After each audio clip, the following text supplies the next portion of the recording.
Know your document view and review. इसमें हम लोग क्या चेकआउट करने वाले हैं, प्रूफिंग एक्सेसिबिलिटी चेंज लैंग्वेज, और इसमें हमें ट्रैक कैसे चेंज करना है और लैंग्वेजेस के बारे में कैसे स्टडी करना है, डेटाबेस को प्रोटेक्ट कैसे करना है, एक्सेप्शन एंड रिजेक्शंस क्या होता है डेटाबेस के अंदर, उसके बारे में भी एक बार चेकआउट करके लेना है। माइक्रोसॉफ्ट वर्ड में बहुत सारे मोड्स होते हैं, बहुत सारे वेरिएशंस होते हैं, बहुत सारे पेजेस होते हैं, बहुत सारे लुकआउट्स होते हैं, बहुत सारे वेरिएशंस पॉइंट हैं। तब एक एक चीज़ों को नोटिफाइंग कैसे बनाना है, एक एक चीज़ को हमें चेक करके उसमें क्या क्या नया अपडेट कर सकते हैं उसके बारे में चेक करने के लिए लेट अस गेट स्टार्टेड।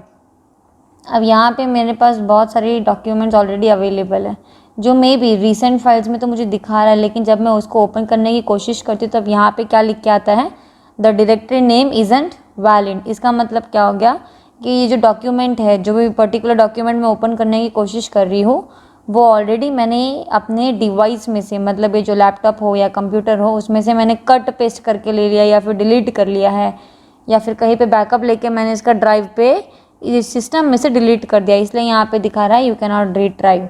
तो सब जगह पे क्या आ रहा है, इजंट वैलिड। अगर वैलिड नहीं है तो नाम कैसे दिखा रहा है, क्योंकि हमने इसमें बनाया ज़रूर था लेकिन अब इसमें सेव करके नहीं रखा, इसलिए यहाँ पे कुछ भी अपडेट्स देना ही नहीं चाहते ये लोग। चलो इसके अलावा मैं अगर कुछ चेक करूँ, कुछ ऐसा डॉक्यूमेंट है हमारे पास जिसमें हमें कुछ मेन सोर्स ऑफ डेटाबेस मिल जाए जो हम लोग रियलिस्टिक प्रैक्टिस भी कर सकते हैं, तो मैं ओपन करती हूँ कुछ सोर्सेस कि मुझे यहाँ पे कुछ ना कुछ टॉपिक तो मिल जाना चाहिए। तो यहाँ पे मुझे एक डिज़ाइन मिली है जो लेआउट है, प्रॉपर कुछ शेप्स एंड ऑल के थ्रू बनाई गई एक डिज़ाइन है, पर्टिकुलर डिज़ाइन है। अब यहाँ पे know your document view and review, proof in accessibility, change language, keep a track on markup. तो इसका मतलब क्या है, चलो एक बार मैं व्यू टैब में चली जाती हूँ, और व्यू टैब में आने के बाद में यहाँ पे आप व्यूज़ देख रहे हो, अभी बाय डिफ़ॉल्ट ये प्रिंट लेआउट मोड में है। इसका मतलब क्या होता है कि आप जो भी डॉक्यूमेंट को डिज़ाइन कर रहे हो उसको आप प्रिंट भी कर सकते हैं without any hesitation, without any alignment. लेकिन इसमें भी अलाइनमेंट की बहुत सारी चेंज और वेरिएशंस होते हैं जो हमने पेज सेटअप के सिनेरियो में चेकआउट किया है। लेकिन प्रिंट लेआउट का मतलब क्या है कि आप जो भी डॉक्यूमेंट्स रेडी कर रहे हैं प्रिंट लेआउट के मोड में, तो उसको आप बेशक प्रिंट कर सकते हैं, कोई भी एरर्स और इश्यूज़ या कॉन्फ्लिक्ट्स आने वाला है क्या, बिल्कुल भी नहीं आएगा। लेकिन आप वहीं पे अगर रीड मोड पे स्विच कर देते हो तो रीड मोड में आप डेटाबेस को सिर्फ व्यू कर सकते हो, प्रिंट करना रहेगा तो पेज सेटअप के लिए वापस आपको प्रिंट लेआउट मोड में एंट्री करना ही होगा।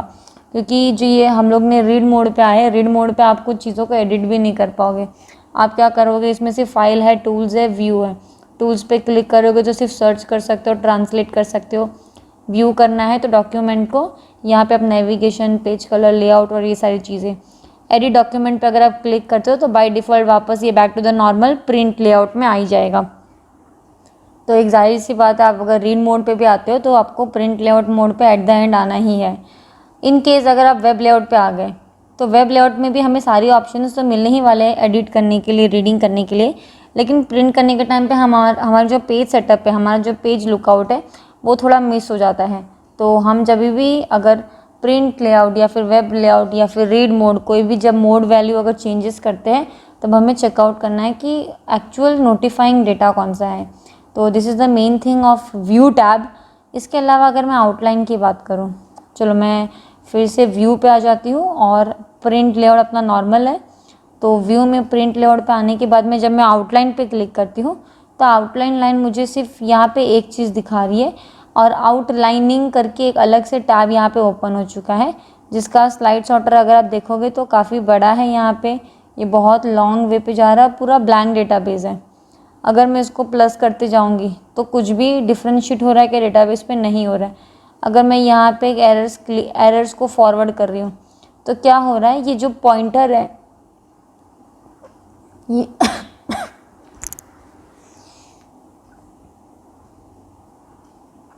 ये जो पॉइंटर है यही मूव होते जा रहा है, और इसके अलावा कुछ भी चेंजेस हो रहा है इसके अंदर बिल्कुल भी नहीं हो रहा। इसी के अलावा अगर मैं रिव्यू की बात करूं,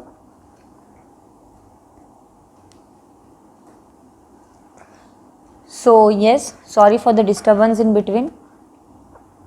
यहाँ पे आउटलाइन में क्या होता है, ये चीज़ें है ना मूवमेंट्स होती रहती है फॉरवर्ड की तरफ। ये फॉरवर्ड बेसिस पे किस ले जा रही है, यहाँ पे आप देखोगे बॉडी टेक्स्ट के साथ साथ है ना लेवल्स भी चेंज होते जाते हैं। इन द सेंस यहाँ पे एक टाइप ऑफ टेबल क्रिएट होता है जो कम्प्लीटली नॉन व्यूएबल कंटेंट्स रहता है। अगर मैं ड्राफ्ट पे क्लिक करूँ तो ड्राफ्ट का मतलब ही क्या होता है, अगर आप यहाँ पे टाइप करते हो, जैसे कि मैंने यहाँ पे टाइप कर रखा है my name is Khushboo Mali, we are studying Microsoft Word. अब इसमें अगर मैं कुछ भी चेंजेस करती हूँ, मैंने यहाँ पे माइक्रोसॉफ्ट वर्ड लिख दिया है, इसके ऊपर मैं राइट क्लिक करके एक्चुअल कैंडिडेट्स लिख दे रही हूँ, फिर मैं वापस एंटर करती हूँ और लिख देती हूँ I am using laptop full stop. तो स्टार्टिंग का जो कंटेंट है वो ऑटोमेटिकली इटैलिक हो चुका है, थोड़ा बहुत स्लाइडिंग व्यू में है, और जो उसके बाद जो 2 लाइंस है वो आपके बोल्ड सेक्शन में आ रही है। यहाँ पे मैं जब Ctrl+P कर रही हूँ तो आप देख पा रहे हो इधर शेप की वजह से कुछ दिख रहा है क्या बैकग्राउंड में? बिल्कुल भी नहीं दिख रहा है। आई will go back again view, मैं ड्राफ्ट निकाल देती हूँ। अब मैं Ctrl+P करती हूँ, फिर भी नहीं दिख रहा है हमें। मैं प्रिंट लेआउट मोड पे आना चाहती हूँ और इसको प्रिंट करूँगी, क्योंकि जो हमने मेन कंटेंट बनाया है ना वो इसके पीछे है। आप देखोगे डिज़ाइन के पीछे है, वो पूरा का पूरा कंटेंट ही बैकवर्ड्स की तरफ है, और हमने क्या कर दिया, उसको आगे की तरफ बनाने की पूरी कोशिश कर दी है। इसलिए हमें हमारा जो मेन डेटाबेस है उसको पूरा चेंज करना पड़ रहा है। इसी के अलावा अगर मैं व्यू टैब की बात करूँ तो आप इसमें और क्या क्या कर सकते हैं। यहाँ पे एक टूल है जिसका नाम है इमर्सिव रीडर।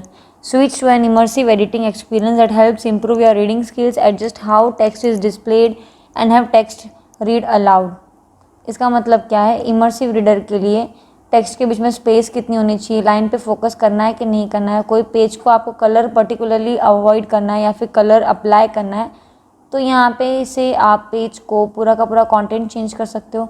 कॉलम में मॉडरेट चाहिए या कॉलम में आपको वाइड स्क्रीन रखना है या फिर कॉलम को नैरो ही रखना है, तो यहाँ पे आपके पास एक कंपल्सरी एक चॉइस बन जाती है। इसको मैं क्लोज करती हूँ, क्लोज इमर्सिव रीडर के थ्रू पे। Next I come to view section. Vertically तो ऑलरेडी है, अगर स्लाइड टू साइड कर दूंगी मतलब क्या, एक्चुअल जो पेज है उतना ही कंटेंट बनेगा, इसके अलावा इसके कुछ बियॉन्ड, इसके कुछ एक्सटर्नल पार्ट्स पे बनने वाला बिल्कुल भी नहीं है। तो this is what called immersive readers. And slide to side में रूलर अभी फ़िलहाल दिख नहीं रहा है, तो ये वर्टिकल एंड हॉरिजॉन्टल दोनों भी सेक्शन पे रूलर आ जाता है। फॉर एग्जांपल मैं यहाँ पे रूलर पे जब हम लोग क्लिक करते हैं तो रूलर हमारे यहाँ पे टॉप सेक्शन पे भी दिख रही है हमें, और स्लाइडिंग सेक्शन में भी दिख रही है। इसी के अलावा अगर हम बात करें कि रूलर का क्या इंपॉर्टेंस है, रूलर क्यों इतना यूज़ किया जाना चाहिए, रूलर क्या करता है ना, बेसिकली हमें ना एक गाइडेंस प्रोवाइड करता है कि आपका जो भी डेटाबेस, आपका जो भी मेन कंटेंट है उसकी पेज की वाइड कितनी है, पेज की लेंथ कितनी जानी चाहिए, स्टार्ट कहाँ से हो, एंड कहाँ से हो, उसके बारे में पूरा डिटेल इन्फॉर्मेशन प्रोवाइड करता है। तो टॉप मार्जिन अगर मैं निकाल रही हूँ या फिर बढ़ा रही हूँ तो आपका जो मेन डेटाबेस में आपने जो भी एडिटिंग की है या फिर फ्यूचर में जो भी आप करने वाले हो, इसके ऊपर डेफिनेटली इफेक्ट तो होने ही वाला है। सिर्फ साइड की बात नहीं करते हम, इसके टॉप सेक्शन जो है इसको भी चेंज कर सकते हैं। देखो पीछे से अभी माई नेम इज़ खुशबू माली लिखा हुआ दिखा रहा है, इसको मैं यहाँ से चेंज कर सकती हूँ, और ये जो पॉइंटर इसको वापस बैक टू द नॉर्मल कर दूँगी। यहाँ पे अगेन मैं थोड़ा बहुत चेंजेस लाना चाहती हूँ। इस पॉइंटर को कितना रखना है वो हमारी पर्सनल चॉइस है, इसमें किसी का भी कोई भी रिकमेंडेशंस नहीं होता है। इसके अलावा हम व्यू सेक्शन में क्या देखेंगे, ग्रिड लाइंस। अब ग्रिड लाइन तो पीछे की तरफ आया, पीछे के डेटाबेस की तरफ आया। चलो मैं Ctrl+N बटन मैंने प्रेस कर दिया। अब आप क्या सोचते हो कभी कभी माइक्रोसॉफ्ट वर्ड यूज़ करने के टाइम पे कि अरे ये ग्रिड लाइंस कहाँ से आ रहे हैं या फिर ये बॉक्सेस कहाँ से जा रहा है, आप इसको सिलेक्ट कर करके ना बैक स्पेस या डिलीट बटन बार बार प्रेस करते रहते हो और कोशिश करते हो कि ये जो भी लाइन्स आ रहा है, अनवांटेड जो लाइन्स हमें दिखाई दे रही है वो कहीं ना कहीं से कट हो जाए। लेकिन ये कोई अनवांटेड लाइंस नहीं है, ये तो ग्रिड लाइंस है जो व्यू टैब के ज़रिए पे चालू हो चुकी है। आप रूलर भी निकाल सकते हैं। तो ग्रिड लाइंस बेसिकली क्या करता है, डेटाबेस में ना हमें एक फॉर्मेशन बताता है कि आपको कौन से साइड से डेटाबेस लेना चाहिए या नहीं लेना चाहिए, उसके बारे में एक पूरी क्लियरिटी की इन्फॉर्मेशन प्रोवाइड की जा रही है। इसी के अलावा अगर मैं नेविगेशन पेन की भी बात करूँ, व्हाट इज़ नेविगेशन पेन, चलो इसको ऑन कर देती हूँ। नेविगेशन पेन ये हमेशा ऑन रहता है, आप यहाँ से इसको क्लोज करोगे तो ऑटोमेटिकली देखो यहाँ पे डिसेबल्ड हो चुका है। I show it once again 1, तो यहाँ पे ऑन है। इसको मैं इधर से क्लोज बटन पे क्लिक करूँगी तो इधर से भी निकल जाएगा। नेविगेशन मतलब टू फाइंड समथिंग, हम कुछ ना कुछ चीज़ें सर्च करना चाहते हैं, उसको बोलते हैं नेविगेशन पेन। उसके बाद है जूम। जूम पे जब मैंने क्लिक किया तब इट इज़ बाय डिफ़ॉल्ट क्या है वो तो यहाँ पे बता नहीं रहा है, लेकिन आप मेरे मेन जो कर्सर सेक्शन है यहाँ पे नोटिस करोगे तो वो ऑलरेडी 80% है। चलो एक बार मैं 100% ट्राई करती हूँ। ओके, तो 100% पे थोड़ा सा वाइड हो चुका है। अगर मैं पेज विथ पे ट्राई करती हूँ, ओके, तो और भी वाइड हो गया ये तो। अब अगर मुझे अपने हिसाब से कस्टमाइज़ बनाना है, मैंने यहाँ पे टाइप कर दिया है 50 और मैं इसको कर देती हूँ ओके। तो यहाँ पे एक एक्चुअल छोटा सा पेज के सेटअप के हिसाब से यहाँ पे मेरे को एक मेन स्क्रीन मिल गया है। इसी के अलावा one page, multiple pages, page with, multiple pages, one page. अगर हमारे पास बहुत सारी पेजेस है, जैसे कि मैंने एक शॉर्टकट की प्रेस करी है Ctrl+Enter, तो हमारे पास 5 पेजेस है। तो मैं यहाँ पे जब अगर मल्टीपल पेजेस पे क्लिक करती हूँ तब क्या हो रहा है आप देख सकते हो। इधर जितने भी हमारे डॉक्यूमेंट्स हैं वो यहाँ पे लाइन बाय लाइन हमें यहाँ पे व्यू करने मिलेंगे। अगर मैं इसकी साइज़ है ना बढ़ा देती हूँ जूम, तो ये देखो 4 सेक्शन में डिवाइड हो चुके हैं। अगर मैं थोड़ा सा और सेक्शन इसका बढ़ा दे रही हूँ तो ये 1 सेक्शन में आएगा। मतलब आपका अगर आप मल्टीपल पेजेस करने की कोशिश भी करो तो साइज़ ऑटोमेटिकली ये कम कर देगा, क्योंकि बड़ी साइज़ ये एक्सेप्ट कर ही नहीं पाएगा। इससे भी अगर छोटा साइज़ हम लोग लेते हैं तो आप पूरे के पूरे 5 पेजेस एक ही सेंट्रलाइज फॉर्मेशन में इसको व्यू कर सकते हैं। इन केस अगर आप कोई पर्सनली डिज़ाइंस बना रहे हैं, आप कुछ पर्सनली कंटेंट्स बना रहे हैं, एक एक चीज़ें चेकआउट करना चाह रहे हैं, व्यू कर रहे हैं, तब आप इसको पर्सनलाइज तरीके से यूज़ कर सकते हैं। अदरवाइज़ आप सिंगल ही करिए, बेटर होगा। माइक्रोसॉफ्ट वर्ड मेरे यहाँ पे स्क्रीन पे 2 अलग अलग वर्कबुक ऑन है। मुझे एक साथ दोनों अगर यूज़ करना है तो मैं इसको अरेंज ऑल कर दूँगी। अरेंज ऑल से क्या होता है, इसके जो प्रीवियस डॉक्यूमेंट मैंने ओपन किए रहेंगे वो तो ओपन ही है, और जो हम लोग एग्जिस्टिंग डॉक्यूमेंट में काम करें वो भी मुझे यहाँ पे व्यू करने मिलने वाला है। न्यू विंडो का मतलब क्या होता है कि जो भी मेरी सिलेक्टेड डेटाबेस है, सिलेक्टेड माइक्रोसॉफ्ट वर्ड है, और मैंने न्यू विंडो पे अगर क्लिक कर दिया तो एज इट इज़ एक हमें न्यू डॉक्यूमेंट और मिल जाएगा जिसमें पूरी की पूरी वो डिज़ाइन होगी जो आपने इसके पहले बनाई होगी। तो अभी हमारे पास टोटल 3 डॉक्यूमेंट्स अवेलेबल है। मैं व्यू सेक्शन में जाके इसको अरेंज ऑल पे क्लिक करती हूँ और यहाँ पे हमारे पास 3 माइक्रोसॉफ्ट वर्ड ओपन हो चुके हैं, डॉक्यूमेंट 1.1, डॉक्यूमेंट 2 और डॉक्यूमेंट 1.2। तो यहाँ पे 3 डॉक्यूमेंट्स ओपन हो गए। I will go back to again the normal. ये व्यू सेक्शन में हमने अरेंज ऑल में देखा। स्प्लिट क्या करता है, सेम चीज़ों को, सेम पेज को स्प्लिट कर दिया। ये कोई अलग से न्यू पेज बन के नहीं आया है, ये वही पेज आधे सेक्शन में डिवाइड हो चुका है। तो अगर आपको आपकी पर्टिकुलर डॉक्यूमेंट में सेंट्रलाइज लाइन बनानी है, सब में एकदम सीक्वेंस में एकदम बिटवीन सेक्शन में रहे, तो आप स्प्लिट सेक्शन जो है उसको यूज़ करिए। इसके अलावा अगर मैं रिव्यू की बात करूँ तो इन केस मैंने यहाँ पे कुछ कंटेंट लिख देती हूँ और इसकी साइज़ मैं इंक्रीज़ कर देती हूँ।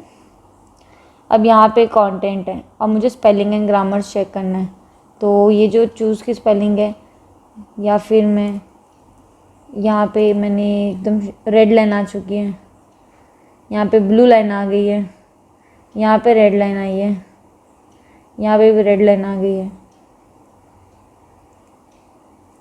या फिर यहाँ पे ब्लू लाइन आ गई है। तो कभी कभी क्या होता है ना, हम लोग नेचुरली डेटाबेस जब टाइप करते हैं तब हमारे डेटाबेस के अंदर बहुत सारी ऐसी मिसकंसेप्शंस हो जाती है जिससे हमारा मेन डेटाबेस में बहुत सारी चेंजेस हो जाती है। तो इस सिचुएशन में हम क्या प्रोवाइड कर रहे हैं हमारे डेटाबेस के अंदर, जो बहुत ही प्रॉपर फॉर्मेट में भी दिखे, न्यू सेक्शन में भी दिखे, कुछ रिलायबल कंटेंट भी क्रिएट किया जाए। तो आप क्या कर सकते हो, स्पेलिंग एंड ग्रामर पर क्लिक करिए। यहाँ पे हमारे पास प्रूफिंग करके एक सेक्शन ओपन होगा। इसको आप ऐसे भी बोल सकते हो grammatical and sentence checking, grammatical and sentence checking. तो ये क्या करता है, डेटाबेस को चेकआउट करेगा। तो आप इसको ऐड करना चाहते हो या फिर आप इसको इग्नोर करना चाहते हो, आपके पास 2 ऑप्शंस है। तो यहाँ पे AD पे सिलेक्टेड है तो मैंने बोल दिया है ऐड, ठीक है। द प्लस NW क्या है, न्यू है, नाउ है कि नो है, तो मैंने बोला ये न्यू है। ये ऑप्शंस प्रोवाइड कर रहे हैं। DEVIC तो डेविल लिखना चाहते हो, डिवाइसेस लिखना चाहते हो कि डिवाइस, तो सिर्फ डिवाइस लिखना है। ये ART लिखा है तो ये आर्ट लिखना है कि अत्तर लिखना है, मतलब ये स्मार्ट आर्ट था तो हमें पता है ये स्मार्ट आर्ट है, लेकिन अगर इसमें से चाहिए तो आप ऐड कर दो, अदरवाइज इसको इग्नोर कर सकते हो, इग्नोर वंस। और फिर लास्ट में एक मैसेज हमें पॉपअप होता है कि spelling and grammar check is complete, okay thank you. अगर मैं योर पे क्लिक करके सिर्फ और सिर्फ मैं योर पे क्लिक करना चाहती हूँ और मैं इसको थिएजर्स पे जाती हूँ, तो थिएजर्स क्या करते हैं, यहाँ पे इंटरनेट कनेक्टिविटी नहीं होने की वजह से कुछ लोड नहीं कर रहा है।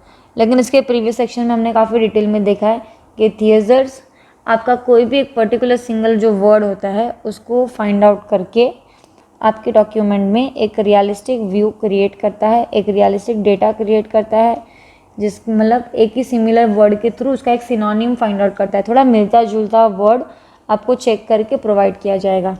अब ये जो डॉक्यूमेंट हम लोग यूज़ कर रहे हैं इसको आपको अगर प्रोटेक्ट करना है, लाइक आप चाहते हो कि इस डेटाबेस को कोई यूज़ ना करे आपके अलावा, तो आप यहाँ से रिव्यू टैब के अंदर ही रेस्ट्रिक्ट एडिटिंग का एक ऑप्शन है, फॉर्मेटिंग रेस्ट्रिक्शंस, एडिटिंग रेस्ट्रिक्शंस, आप इसको रीड, चेंज, कमेंट्स, फिलिंग करना क्या चाहते हो, तो मैंने बोला कमेंट्स अलाउ कर दो, चॉइस है आपकी।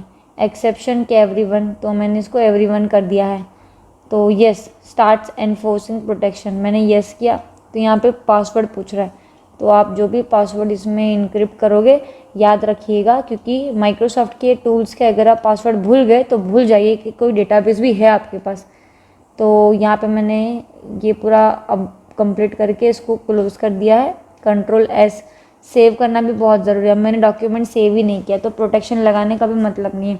प्रोटेक्शन हम कब लगाते हैं, जब हमारा डेटाबेस कहीं पे सेव हो या फिर हम सेव करने वाले हैं, एक एक्चुअल रिलायबल यूजेबल डेटाबेस है, उसी को आप प्रोटेक्ट करिए। इसी के अलावा अगर आपको इसको निकालना भी है तो रेस्ट्रिक्ट एडिटिंग में जाके आप सिंपल तरीके से यहाँ पे स्टॉप प्रोटेक्शन पे क्लिक कर दो। एक बार प्रोटेक्शन जो पासवर्ड आपने इनक्रिप्ट किया था वो अलाउ कर दो। आपने जो भी चेकबॉक्स पे टिक मार्क किए थे उस चेकबॉक्स को रिलीज़ कर दो, ठीक है, और इसको यहाँ से क्लोज़ कर देना है। इसके अलावा आप कहाँ से कर सकते हो, ये जो फाइल सेक्शन है आपके पास में, इसमें आपके पास एक और ऑप्शन है जिसका नाम है info, and this is protect document. Protect document में जाके encrypt with password, document open ही नहीं होगा बिना पासवर्ड के। और पासवर्ड को निकालने के लिए आपको करना क्या है, आप डेटाबेस के अंदर पासवर्ड ये सेम सेक्शन पे आके पूरा पासवर्ड को इरेज कर दो और ओके कर दोगे, तब पासवर्ड का पूरा इनपुट इसका क्लियर हो जाएगा। इसी के अलावा अगर मुझे डॉक्यूमेंट को पीडीएफ में कन्वर्ट करना है, मतलब हमारी एक बहुत सारी क्वेरीज होती है कि डेटाबेस तो बना के हो गया, अब इसको मैं क्या करना चाहता हूँ, पीडीएफ में कन्वर्ट करना है मुझे। क्यों? ताकि इसको मैं इजीली व्यू कर सकूँ, इसको इजीली चेक कर सके, डेटाबेस व्यू कर सके, बहुत ही काफ़ी एडवांस स्ट्रक्चर के बेसिस पे। तो पीडीएफ कन्वर्ट करने के लिए आपको फाइल सेक्शन में जाना है, सेव एज पे आ जाइए। आप एक लोकेशन सिलेक्ट करो, जैसे कि मैंने दिस पीसी सिलेक्ट करके रखा हुआ है। यहाँ पे मैंने डेस्कटॉप का एक लोकेशन ओपन करके रखा है।